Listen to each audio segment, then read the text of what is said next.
শীতকাল মানেই টাটকা মেথির বাহার।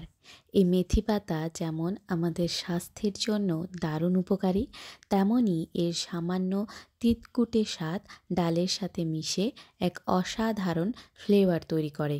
নমস্কার বন্ধুরা, अस्मिता रसोईতে সবাইকে স্বাগত জানাই। তো চলুন দেখে নেওয়া যাক সুস্বাদু ও পুষ্টিকর মেথি ডাল কিভাবে তৈরি করা যায়। আমি এখানে নিয়ে নিয়েছি দুটি মিডিয়াম সাইজের পেঁয়াজ, 1 ইঞ্চি আদা, 6 থেকে 7 কোয়া রসুন আর একটি মিডিয়াম সাইজের টমেটো। সমস্ত উপকরণগুলি ভালো করে কুচি কুচি করে কেটে নেব।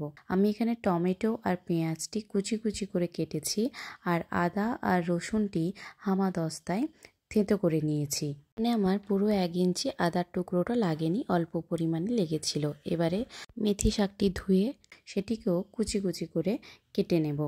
আর এদিকে আমি ছোলার ডাল আগের দিন রাতে ভিজিয়ে আগেই প্রেসার কুকারে সিটি মেরে রেখেছিলাম। তো ডালটিও আমাদের ভালো মতো সেদ্ধ হয়ে গেছে।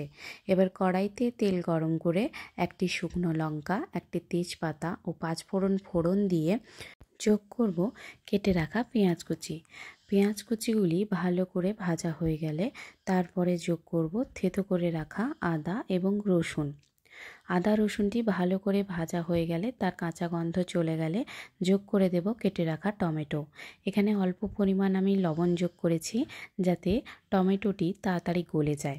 টমেটো ভাজা হয়ে গেলে যোগ করব হাফ চামচ জিরে গুঁড়ো, হাফ চামচ ধনে গুঁড়ো, 1 চামচ হলুদ গুঁড়ো, 1 চামচ লঙ্কার গুঁড়ো। মশলাগুলি ভালো মতো ভাজা হয়ে গেলে যোগ করে দেব কেটে রাখা মেথি পাতা। মেথি পাতার সাথে ভালো মতো মশলাগুলি মিশিয়ে ভাজা ভাজা হয়ে গেলে যোগ করব সেদ্ধ করে রাখা ডাল। ডালটি যোগ করার পর 1 মিনিট ফুটিয়ে উপর থেকে গরম মশলা ছড়িয়ে নামিয়ে নিলেই তৈরি আমাদের মেথি ডাল। তো রেসিপিটি কেমন লাগলো অবশ্যই কমেন্ট করে জানাবেন। ভালো লাগলে একটি লাইক ও বন্ধুদের সাথে শেয়ার করবেন। সবাই ভালো থাকবেন, সুস্থ থাকবেন। নমস্কার।